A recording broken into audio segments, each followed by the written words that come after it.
जी अस्सलाम वालेकुम स्टूडेंट्स, कैसे हैं आप लोग? ठीक हैं स्टूडेंट्स। आज हमारा टॉपिक है हाइपोथेसिस टेस्टिंग।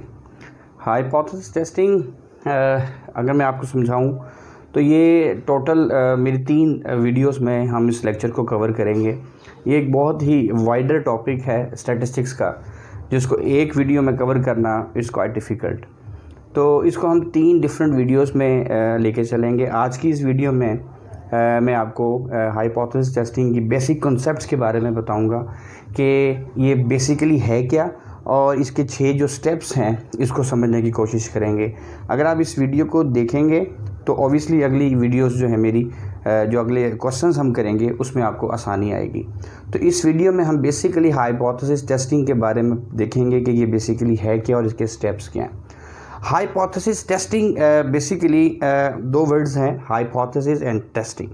हाइपोथेसिस का मतलब बेसिकली होता है अजम्पशन, कोई मफरूज़ा, यानी कोई भी एक ऐसी स्टेटमेंट जो कि कोई पास करे हम उसको अजम्पशन कह सकते हैं, उसका वो क्लेम कह सकते हैं। हमने किसी की भी अजम्पशन को, किसी भी के क्लेम को हमने टेस्ट करना होता है कि वो जो कह रहा है, जो उसकी वो बात है, वो ठीक है या नहीं ठीक है। एक्चुअली उसकी जो स्टेटमेंट है हम उसको अगेंस्ट में जाकर हम उसको टेस्ट करते हैं कि आया कि उसकी जो स्टेटमेंट है हम उसको रिजेक्ट करेंगे या नहीं करेंगे। तो बेसिकली हाइपोथेसिस टेस्टिंग में हम करते क्या हैं, हम एक सैंपल को लेट करते हैं और सैंपल्स की इंफॉर्मेशन की बेस के ऊपर हम उस स्टेटमेंट को, उस क्लेम को टेस्ट करते हैं जो कि पॉपुलेशन पैरामीटर की वैल्यू के बारे में हमें बताता है। तो बेसिकली सैंपल्स की बेस के ऊपर हम पॉपुलेशन पैरामीटर की वैल्यू को टेस्ट करेंगे, आया कि वो वैल्यू ठीक है या नहीं ठीक, यानी कि उसका जो क्लेम है वो एक्सेप्टेबल है या उसको रिजेक्टेबल है। तो आइए इस टेस्टिंग के प्रोसीजर में हम देखते हैं कि कितने स्टेप्स हैं जो हमें एक पूरे स्टेप फॉलो करने पड़ेंगे जिसमें हम उस क्लेम को टेस्ट कर सकते हैं। तो आइए इसमें देखते हैं कि टोटल स्टेप्स कितने हैं।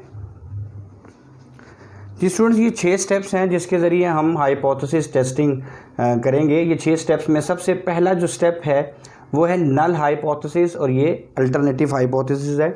इसको नल हाइपोथेसिस कहते हैं, नल हाइपोथेसिस, और ये अल्टरनेटिव हाइपोथेसिस है, अल्टरनेटिव हाइपोथेसिस।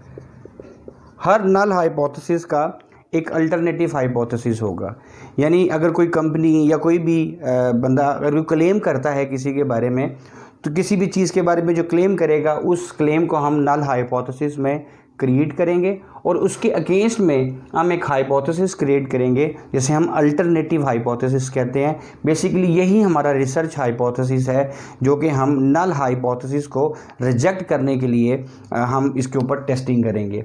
तो बेसिकली H0 जो है नल हाइपोथेसिस है, ये वो हाइपोथेसिस है जो बेसिकली हम इसको रिजेक्ट करना चाहते हैं और हमारी अजम्पशन ये है कि ये हाइपोथेसिस ठीक है। तो इस हाइपोथेसिस के अगेंस्ट में हम एक हाइपोथेसिस खुद से जनरेट करेंगे जिसको अल्टरनेटिव हाइपोथेसिस कहते हैं, जो कि रिसर्च हाइपोथेसिस के नाम से जाना जाता है।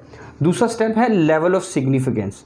Level of significance basically probability है टाइप 1 एरर की, कि क्या चांसेस हैं कि ट्रू नल हाइपोथेसिस को आप रिजेक्ट कर से।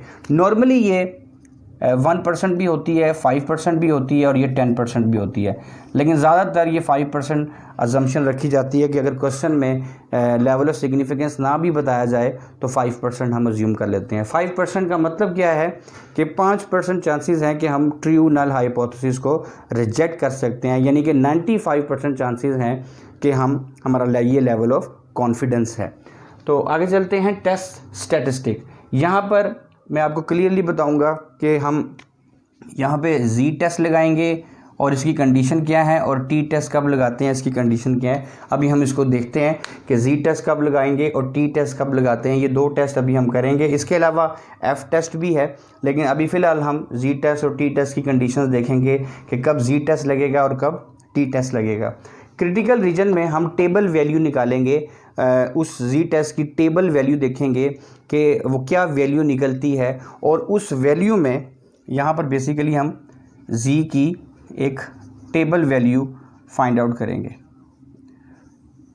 वो जो भी वैल्यू आएगी, वो टेबल वैल्यू कैसे देखेंगे वो इंशाल्लाह जब हम क्वेश्चंस परफॉर्म करेंगे तो आपको क्लियरली टेबल में दिखाएंगे कि वो वैल्यू कैसे निकालनी है, और ये वैल्यू जो भी हम निकालेंगे ये हम अल्फ़ा की मदद से निकालेंगे। जो हमारा लेवल ऑफ सिग्निफिकेंस होगा उसकी बेस के ऊपर हम उसकी प्रोबेबिलिटी वैल्यू निकालेंगे।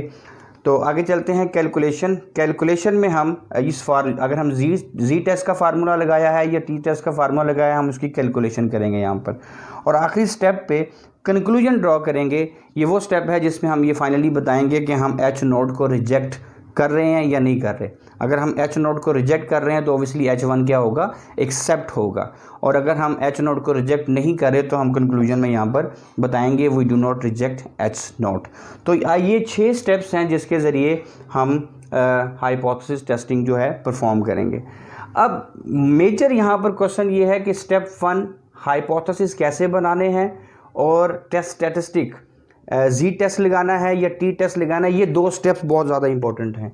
स्टेप 1 बहुत इंपॉर्टेंट है और स्टेप 3 बहुत इंपॉर्टेंट है, जिसमें आपको ये पता होना चाहिए कि हाइपोथेसिस कैसे बनाने हैं। ये सबसे इंपॉर्टेंट प्रोसीजर है, सबसे इंपॉर्टेंट स्टेप है जिसमें हमने हाइपोथेसिस बनाने होते हैं। It's quite difficult. मैं अब ये रेस करके आपको हाइपोथेसिस टेस्टिंग के बारे में बताता हूँ कि हमने हाइपोथेसिस बनाने कैसे हैं। तो अभी हम ये देखते हैं और फिर आपको ये भी बताता हूँ कि इसमें जी टेस्ट और टी टेस्ट लगाने की कंडीशंस क्या हैं और उसके फार्मूलाज क्या हैं।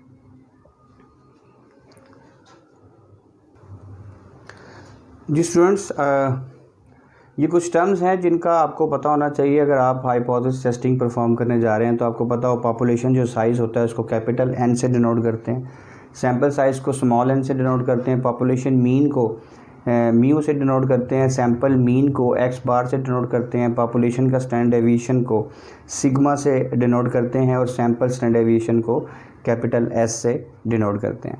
तो बेसिकली ये डिफरेंट साइंस हैं जिनका आपको पता होना चाहिए। एनीवेज, ये 2 डिफरेंट क्लेम्स हैं कंपनीज़ के या किसी के भी जिसके हम हाइपोथेसिस अब बनाएंगे। इसके हाइपोथेसिस कैसे बनाने हैं ज़रा देखिएगा। एच नोट H1 ये नल हाइपोथेसिस है, ये अल्टरनेटिव हाइपोथेसिस। इसी तरह इसका भी नल हाइपोथेसिस और अल्टरनेटिव हाइपोथेसिस हम बनाएंगे। अगर यहाँ पे देखें, यहाँ लिखा हुआ है the mean life of electric bulbs newly manufactured company has not changed from the previous mean lifetime of 12 hours। इसका मतलब ये है कि यहाँ पर ये कह रहा है कि ये जो वैल्यू है ये बेसिकली पॉपुलेशन मीन की वैल्यू। याद रखिएगा, स्टेटमेंट में जो भी वैल्यू बताई जा रही होती है, जो भी क्लेम में वैल्यू बताई जा रही होती है, वो पॉपुलेशन मीन की वैल्यू है। यहाँ पर ये लिखा भी हुआ है द मीन लाइफ टाइम। तो मीन लाइफ टाइम 12 आवर्स, और तो यहाँ पर आप यहाँ लिख लें मीन म्यू और 1200 एंड 1200। अब क्वेश्चन ये है यहाँ पर साइन कौन से आएंगे। हाइपोथेसिस बेसिकली 3 तरह के होते हैं। एक में हाइपोथेसिस में आता है इक्वल और नॉट इक्वल। ये जो हाइपोथेसिस होता है इक्वल और नॉट इक्वल, इसमें ये 2 टेल टेस्ट होता है, जिसमें ग्रेटर देन का साइन आ जाए, या लेस देन का साइन आ जाए H1 में।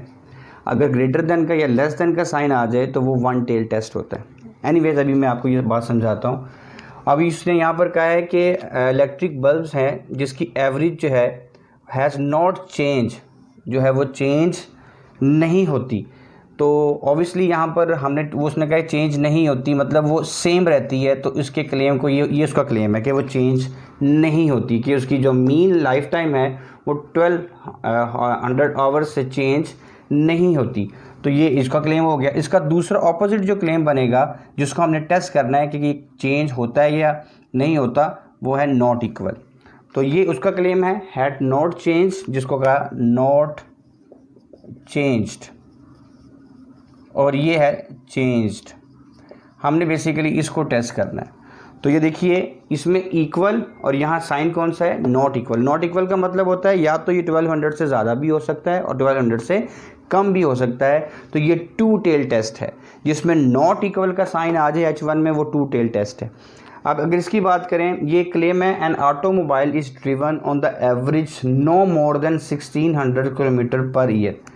कि क्लेम किया जा रहा है कि गाड़ी है वो 1600 किलोमीटर से ज़्यादा नहीं चलती, 1600 किलोमीटर से ज़्यादा नहीं चलती। तो हम इसको किस तरह लिखेंगे, इसके क्लेम को 1600 किलोमीटर से ज़्यादा नहीं चलती। इसका मतलब है वो क्लेम कर रहा है कि 1600 किलोमीटर चलती है या उससे कम चलती है। तो ये देखिए 1600 किलोमीटर चलती है, इक्वल का साइन आ गया और यहाँ पर लेस देन का साइन आ गया, कि इसका मतलब ये है कि 1600 किलोमीटर वो गाड़ी चलती है एक साल में या उससे कम चलती है। तो ये उसका क्लेम आ गया। इसका मतलब है नो मोर देन 1600 किलोमीटर। अब यहाँ पर अगर लेस देन का साइन है तो इसके ऑपोजिट में क्लेम आएगा ग्रेटर देन का। ये हमेशा याद रखिएगा, अगर यहाँ पर लेस देन का साइन होगा तो यहाँ पर ग्रेटर देन का साइन होगा, और अगर यहाँ ग्रेटर देन का साइन होगा तो यहाँ पर लेस देन का साइन होगा। एक बात याद रखिएगा, एच नोट में हमेशा इक्वालिटी का साइन लाजमी पुट करना है। ये देखिए यहाँ इक्वालिटी का साइन लाजमी आएगा, इधर भी इक्वल का साइन आया, ये इक्वल और लेस देन है, तो यहाँ पर क्या आएगा ग्रेटर देन। मैंने आपको पहले कहा था कि जिस हाइपोथेसिस में H1 में अगर ग्रेटर देन का या लेस देन का साइन आ जाए तो वो वन टेल टेस्ट है। अभी ये टेस्ट क्या होते हैं अभी आगे जाके आपको बताएंगे, लेकिन अभी सिर्फ इतना जानिए कि टू टेल टेस्ट और वन टेल टेस्ट की पहचान क्या है। ये टू टेल टेस्ट है और ये वन टेल टेस्ट है। अगर यहाँ लेस देन का साइन आ जाता और यहाँ पे ग्रेटर देन का साइन होता तो ये भी वन टेल टेस्ट ही है।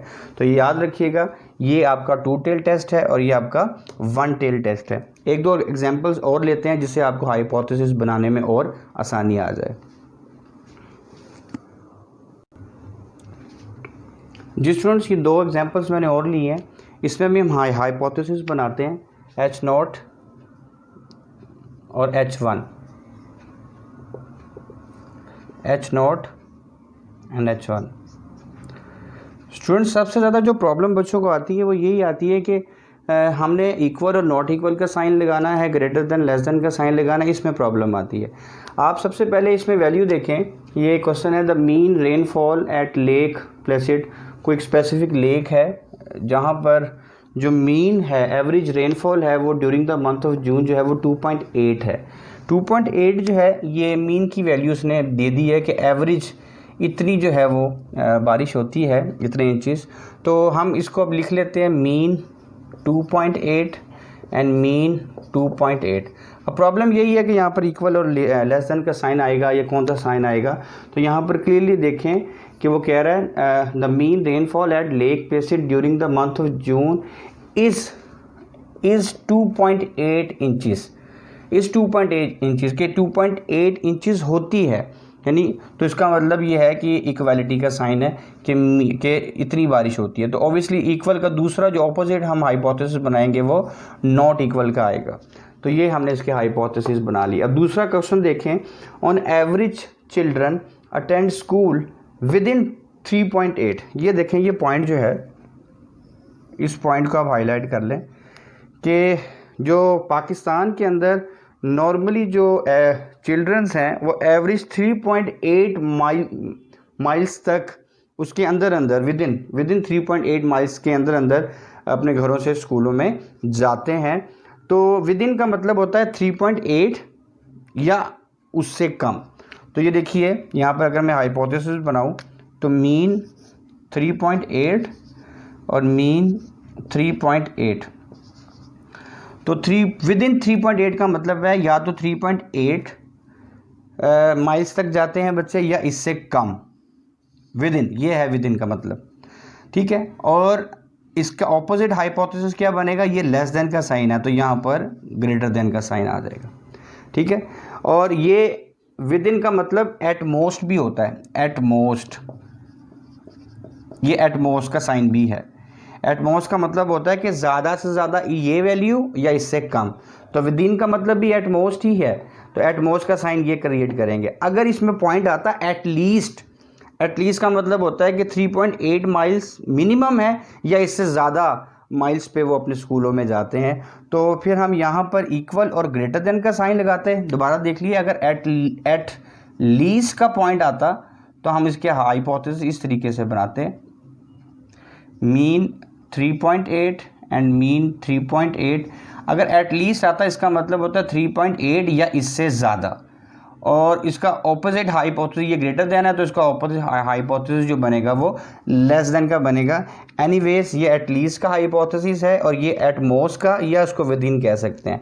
इसलिए जब भी आप ये क्वेश्चन देखेंगे तो इसमें सबसे इंपॉर्टेंट और पहला जो स्टेप है वो हाइपोथेसिस आपने बनाने हैं। अगर आपने हाइपोथेसिस गलत बना दी तो ओवरऑल पूरा क्वेश्चन जो है वो गलत हो जाएगा। इसलिए हाइपोथेसिस बनाते वक्त आपने खासा इन स्टेटमेंट्स के ऊपर फोकस करना है कि उस क्लेम में क्या कहा जा रहा है, उस क्लेम को आपने गौर से देखना है कि वो क्लेम में क्या पॉइंट उठाया जा रहा है, क्या वो इक्वालिटी की तरफ जा रहा है या वो ग्रेटर देन या लेस देन की बात कर रहा है, इसको आपने लाजमी देखना है, फिर हाइपोथेसिस बनाने हैं।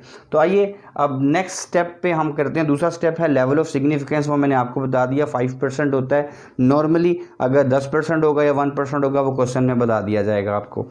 तीसरा स्टेप है टेस्ट स्टैटिस्टिक, ये बहुत इंपॉर्टेंट स्टेप है जिसमें हमने ये बताना है कि हमने जी टेस्ट लगाना है या टी टेस्ट लगाना है। उसकी कुछ कंडीशंस हैं, वो कंडीशंस मैं आपको बताता हूँ, उस कंडीशंस पर रहकर आपने जी टेस्ट या टी टेस्ट लगाना है।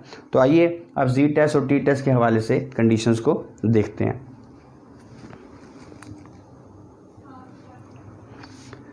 जी स्टूडेंट्स, अब हम जी और टी टेस्ट के बारे में देखेंगे कि जी टेस्ट कब लगाना है और टी टेस्ट कब लगाना है। इसके लिए सबसे इंपॉर्टेंट चीज़ है पॉपुलेशन का स्टैंडर्ड डेविएशन। आपने क्वेश्चन में सबसे पहले ये देखना है कि पॉपुलेशन का स्टैंडर्ड डेविएशन क्वेश्चन में गिवन है या नहीं गिवन।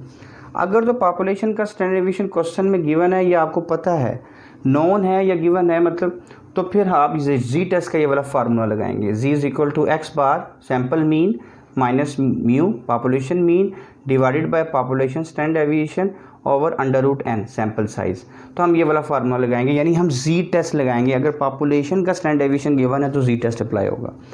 अब दूसरी बात है कि अगर पॉपुलेशन का स्टैंडर्ड डेविएशन गिवन नहीं है तो ऑब्वियसली फिर सैंपल का स्टैंडर्ड डेविएशन गिवन होगा या हम फाइंड आउट कर लेंगे। यानी क्वेश्चन क्या है कि पॉपुलेशन का स्टैंडर्ड डेविएशन जो है वो गिवन नहीं है, वो आपको नहीं पता, यानी सैंपल का स्टैंडर्ड डेविएशन क्वेश्चन में है।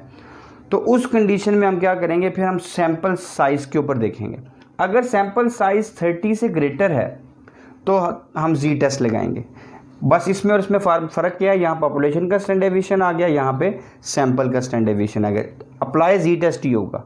क्या कंडीशन है कि पॉपुलेशन का स्टैंडर्ड डेविएशन नहीं है लेकिन सैंपल साइज़ 30 से ग्रेटर है, 30 से ग्रेटर है, तो हम जी टेस्ट ही लगाएंगे। टी टेस्ट कब लगेगा, जब पॉपुलेशन का स्टैंडर्ड डेविएशन गिवन ना हो और सैंपल साइज आपका 30 हो या 30 से छोटा हो, 30 हो या 30 से लेस देन हो, तो हम टी टेस्ट लगाएंगे। इसका मतलब ये है कि टी टेस्ट में दो कंडीशंस पूरी होंगी तो टी टेस्ट लगेगा। पहली कंडीशन कि पॉपुलेशन का स्टैंडर्ड डेविएशन गिवन नहीं होगा, यानी सैंपल का स्टैंडर्ड डेविएशन होगा, पहली बात। दूसरी चीज़, इसका सैंपल साइज जो है वो 30 हो या 30 से लेस देन होगा। ये दोनों कंडीशंस पूरी होंगी तो हम टी टेस्ट लगाएंगे, अदरवाइज टी टेस्ट नहीं लगेगा, जी टेस्ट लगेगा। तो ये मेजर इंपॉर्टेंट कंडीशंस हैं जिसकी बेस पर आप ये डिसाइड करेंगे कि जी टेस्ट लगाना है या टी टेस्ट लगाना है।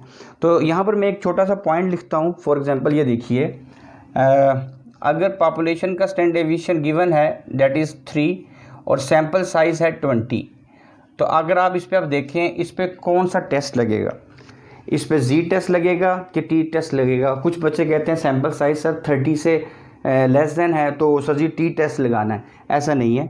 आप देखें पॉपुलेशन का स्टैंडर्ड डेविएशन गिवन है 3, तो मैंने आपको कहा था कि पॉपुलेशन का स्टैंडर्ड डेविएशन अगर गिवन होगा तो हम जी टेस्ट लगाएंगे। इसका मतलब ये है कि फिर हम सैंपल साइज को देखेंगे नहीं, जब पॉपुलेशन का स्टैंडर्ड डेविएशन गिवन होगा देन हम जी टेस्ट अप्लाई कर देंगे। हाँ, अगर ऐसा होता कि यहाँ पॉपुलेशन का स्टैंडर्ड डेविएशन नहीं गिवन, सैंपल का स्टैंडर्ड डेविएशन गिवन है, तो अब देखिए यहाँ सैंपल का स्टैंडर्ड डेविएशन गिवन है, पॉपुलेशन का स्टैंडर्ड डेविएशन गिवन नहीं है।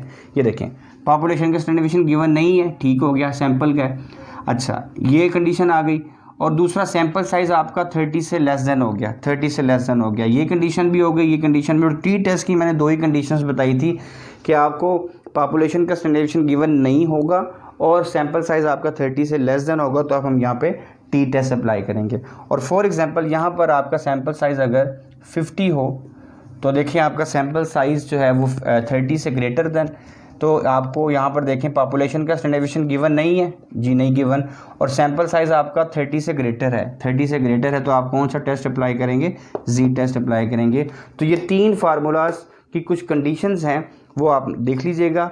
जी टेस्ट तब अप्लाई करेंगे, इन शॉर्ट मैं आपको बता देता हूँ जी टेस्ट कब अप्लाई करेंगे, जब पॉपुलेशन का स्टैंडर्ड डेविएशन गिवन हो तो जी टेस्ट लगेगा। पॉपुलेशन का स्टैंडर्ड डेविएशन गिवन नहीं है और सैंपल साइज भी 30 से ज़्यादा है तो भी जी टेस्ट लगेगा।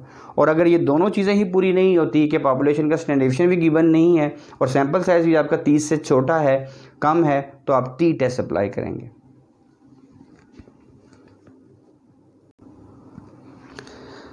जी स्टूडेंट्स, अब हम इस वीडियो के एंड पे जा रहे हैं। क्रिटिकल रीजन, ये जो चौथा स्टेप है, इसमें टेबल वैल्यू निकालनी होती है हमने जी की। जी को हम वैल्यू निकालेंगे टेबल में जाकर। बेसिकली अगर आपको अल्फ़ा क्वेश्चन में गिवन है, फॉर एग्जांपल 5%, यानी 5% का मतलब 0.05, ये क्वेश्चन में गिवन हो तो ठीक है, अदरवाइज़ अगर ना भी गिवन हो तो हम 5% एज अ स्टैंडर्ड अज्यूम कर लेते हैं। अब इसकी टेबल वैल्यू कैसे निकालेंगे ज़रा देखिएगा। जी 0.05, अब इसको 2 पे क्यों डिवाइड करना है, ये बड़ा पॉइंट है। अगर आपका टेस्ट 2 टेल होगा तो 2 पे डिवाइड करेंगे। 2 टेल क्या कैसे पता चलेगा, अगर आपका H1 में नॉट इक्वल का साइन आएगा तो वो 2 टेल टेस्ट है। और मैंने आपको पहले बता दिया अगर आपका H1 में नल अल्टरनेटिव हाइपोथेसिस में यानी H1 में अगर ग्रेटर देन या लेस देन का साइन आएगा तो वो 1 टेल टेस्ट है। तो 1 टेल टेस्ट में हम 2 पे डिवाइड नहीं करते, यानी यहाँ पर आपका जो हाइपोथेसिस बना होगा वो इस तरह का बना होगा, H0 H1 यानी इक्वल और नॉट इक्वल का हाइपोथेसिस बना होगा। तो ये 2 टेल टेस्ट है, इसलिए 2 पे डिवाइड करेंगे। अगर ये 2 टेल टेस्ट ना हो, इसमें इक्वल और लेस देन का साइन हो, यहाँ ग्रेटर देन का, तो ये 1 टेल टेस्ट है। 1 टेल टेस्ट में हम 2 पे डिवाइड नहीं करेंगे। फॉर एग्जांपल हम अज्यूम करते हैं कि आपका हाइपोथेसिस ये बना है H0 और H1 मींस इक्वल और नॉट इक्वल, यहाँ जो भी वैल्यू है तो नॉट इक्वल का साइन है। तो ये 2 टेल टेस्ट है, तो अल्फ़ा को 2 पे डिवाइड करेंगे, जी की वैल्यू देखेंगे 0.05, ये इसकी प्रोबेबिलिटी वैल्यू है। अब जाके देखेंगे इसमें जी की वैल्यू क्या आ रही है, इसमें जी की क्या वैल्यू है 0.05 और इसको हम 2 पे डिवाइड करेंगे तो ये आ जाएगा 0.025। अब ये प्रोबेबिलिटी वैल्यू है। अब हम इसमें जाके जी की वैल्यू देखेंगे, ये प्रोबेबिलिटी वैल्यू, अब हम जी की वैल्यू देखते हैं क्या वैल्यू आती है, ये दिखाता हूँ मैं आपको। जी स्टूडेंट्स, ये टेबल मैं आपको पहले भी दिखा चुका हूँ, मैं इसकी पिक्चर भी इस वीडियो में अपलोड कर दूंगा। ये देखिए, अब हमने वैल्यू देखनी है 0.025।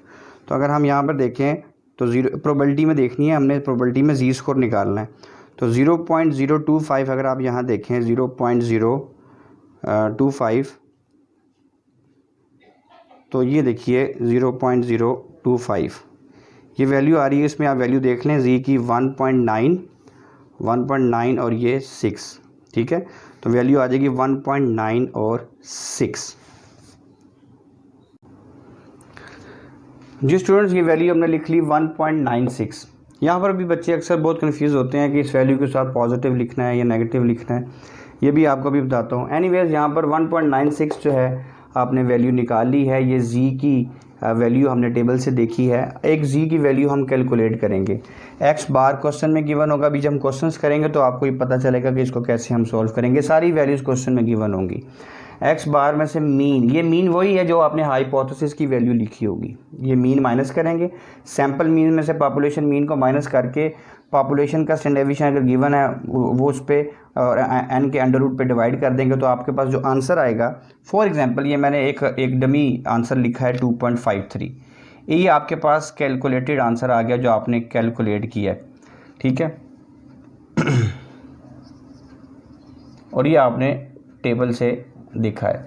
अब आपके पास 2 वैल्यू हैं। अब आपका फाइनल स्टेप जो है वो कंक्लूजन है।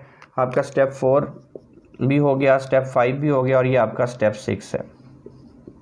अब आप फाइनली कंक्लूजन में क्या लिखेंगे, अब हम H0 को रिजेक्ट कर रहे हैं या नहीं कर रहे, ये देखते हैं।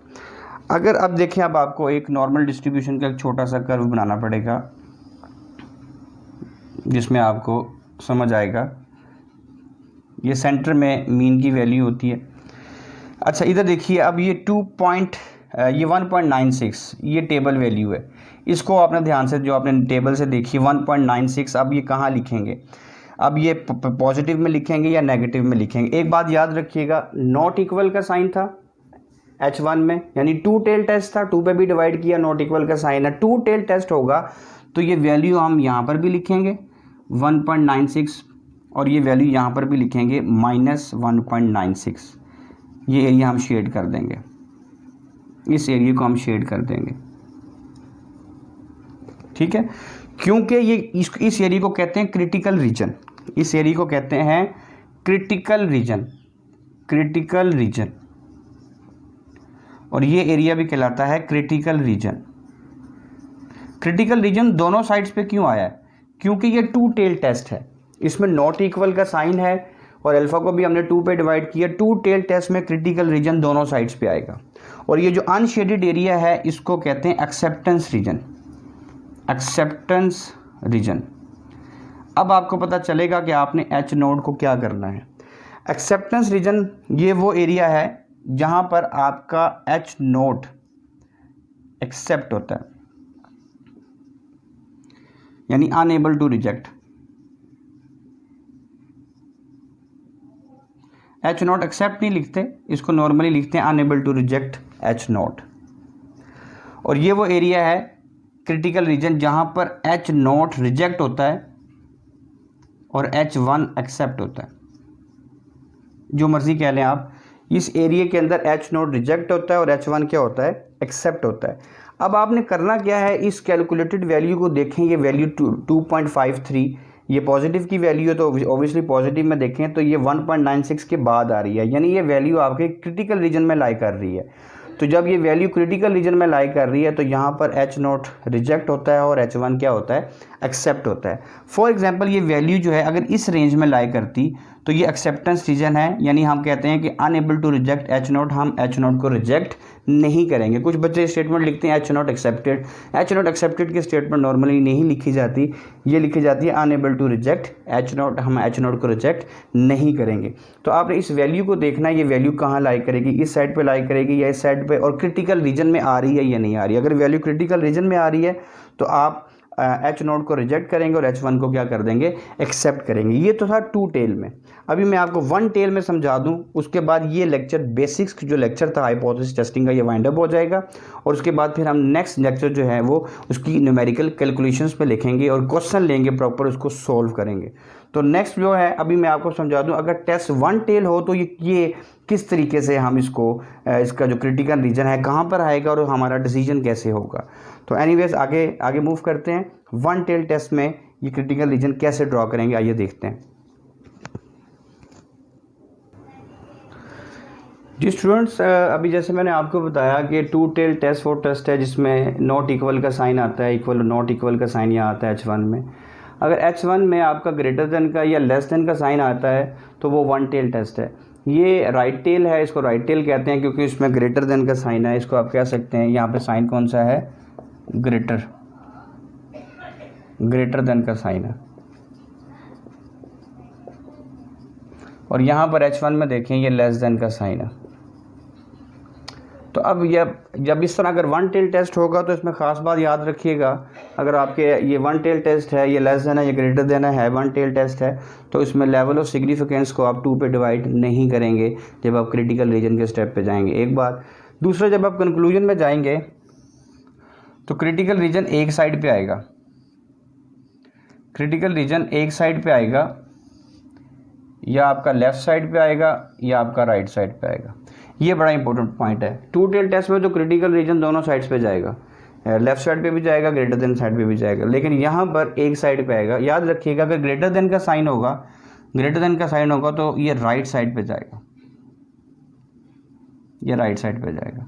अगर ये लेस देन का H1 में साइन होगा तो ये लेफ्ट साइड पे जाएगा, इस एरिया में, यानी नेगेटिव वाली साइड पे। ठीक है। अब फॉर एग्जांपल मैं हाइपोथेसिस लिख रहा हूँ, ये देखिए H नॉट H1, ये फॉर एग्जांपल इक्वल और ग्रेटर, ये फॉर एग्जांपल ये 20 वैल्यू है और ये इक्वल और लेस देन यहाँ पर साइन आएगा 20 का। तो ये देखिए, ये अगर आपका हाइपोथेसिस है तो यहाँ पे लेस देन का साइन है, तो लेस देन के साइन में आप यहाँ पर लेफ़्ट साइड पे जो है वो क्रिटिकल रीजन ड्रॉ करेंगे। अब देखें फॉर एग्जांपल आपकी जी की टेबल वैल्यू जो है, जो आपने टेबल से देखी है, टेबल वैल्यू फॉर एग्जांपल वो है 1.645, ठीक है। और 1.645 आ गई टेबल वैल्यू आ गई, और आपने जो कैलकुलेट की है फार्मूला लगा के जो कैलकुलेट की है, फॉर एग्जांपल वो वैल्यू है आपकी -2.45 फॉर एग्जांपल, ये दो वैल्यूज़ हैं। अब ये देखिए तीन चीज़ें आपके सामने हैं, ये हाइपोथेसिस है यानी लेस देन का साइन है, टेबल वैल्यू आपने ये निकाली है। जब आप टेबल वैल्यू निकालेंगे तो अल्फ़ा को 2 पे डिवाइड नहीं करेंगे क्योंकि ये वन टेल टेस्ट है, तो टेबल वैल्यू आपने निकाली 1.645 अज्यूम किया, और जी की जो कैलकुलेशन की आपने फार्मूला लगा के उसकी वैल्यू आई है -2.45। अब सबसे पहले आपने क्या करना है, कंक्लूजन में आपने ये नॉर्मल डिस्ट्रीब्यूशन का कर्व बनाकर ये बताना है क्रिटिकल रीजन कहाँ पर आएगा। क्रिटिकल रीजन यहाँ पे लेफ़्ट साइड पे आएगा क्योंकि यहाँ पे लेस देन का साइन है, लेस देन में लेफ़्ट साइड पे आएगा, और यहाँ माइनस की वैल्यू लिखते हैं। तो एनीवेज ये आपकी टेबल वैल्यू क्या है 1.645, यहाँ लिखिए -1.645, क्योंकि अगर आप लेफ़्ट साइड पे जाएंगे तो माइनस लिखेंगे, अगर आप राइट साइड पे जाएंगे तो प्लस लिखेंगे। ये वैल्यू लिख दी। अब आपने ये बताना है ये वाली वैल्यू कहाँ पर आ रही है। -2.45 अगर यहाँ पे 0 है तो -2.45 इससे आगे आएगी, इस जगह पर आएगी, तो ये क्रिटिकल रीजन है। क्रिटिकल रीजन में H0 जो है वो रिजेक्ट हो जाता है और H1 क्या होता है, एक्सेप्ट होता है। तो फाइनली इस की बेस के ऊपर हम ये डिसीजन देंगे कि ये जो वैल्यू है ये क्रिटिकल रीजन में लाई कर रही है, तो यहाँ पर हम H0 रिजेक्ट कर देंगे और H1 जो है वो हम एक्सेप्ट करेंगे। जो H0 का जो क्लेम होगा वो रिजेक्ट हो जाएगा, और जो H1 का क्लेम होगा यानी ये जो क्लेम है ये हम एक्सेप्ट कर लेंगे। तो फाइनली ये आपकी हाइपोथेसिस टेस्टिंग की बेसिक्स थी जो आपको लाजमी आनी चाहिए। नेक्स्ट वीडियो मेरी आप तभी समझ सकेंगे जब आप इस वीडियो में प्रॉपर अंडरस्टैंडिंग कर लेंगे। अगर आपको दोबारा ये समझ नहीं आया तो आप इस वीडियो को दोबारा देखिए और दोबारा एक एक पॉइंट को नोट्स करके सुनिए, फिर आपको ये पॉइंट सारे क्लियर हो जाएंगे, क्योंकि ये बेसिक्स अगर आपको नहीं आएंगी तो आपको हाइपोथेसिस टेस्टिंग आगे प्रॉब्लम करेगा। जी तो स्टूडेंट्स ये सारा जो 6 स्टेप्स मैंने आपको सिखाए, सबसे पहला स्टेप आपने हाइपोथेसिस जनरेट करने H0 H1, दूसरा लेवल ऑफ सिग्निफिकेंस, तीसरा स्टेप टेस्ट स्टैटिस्टिक, जी टेस्ट लगाना है, टी टेस्ट लगाना है, कंडीशंस मैंने बता दी। चौथे स्टेप में क्रिटिकल रीजन जिसमें हम टेबल वैल्यू देखेंगे, जी की टेबल वैल्यू देखेंगे, या टी टेस्ट लगाते हैं तो उसकी हम टेबल वैल्यू देखेंगे, और अल्फ़ा को 2 पे डिवाइड करना है या नहीं करना ये आपको हाइपोथेसिस बताएगा। पांचवा स्टेप कैलकुलेशन करेंगे हम फार्मूला लगा के, जो हमने टेस्ट स्टैटिस्टिक में तीसरे स्टेप में जो फार्मूला लगाया उसकी कैलकुलेशन करके हम वैल्यू निकालेंगे। और आखिरी स्टेप में कंक्लूजन के अंदर जो लास्ट स्टेप है इसमें हम इस तरीके से ये बताएंगे कि हम H0 को रिजेक्ट करेंगे या H1 को रिजेक्ट करेंगे। तो ये आपके 6 स्टेप्स हैं जिसके ज़रिए हम हाइपोथेसिस टेस्टिंग को परफॉर्म करेंगे। Thank you very much.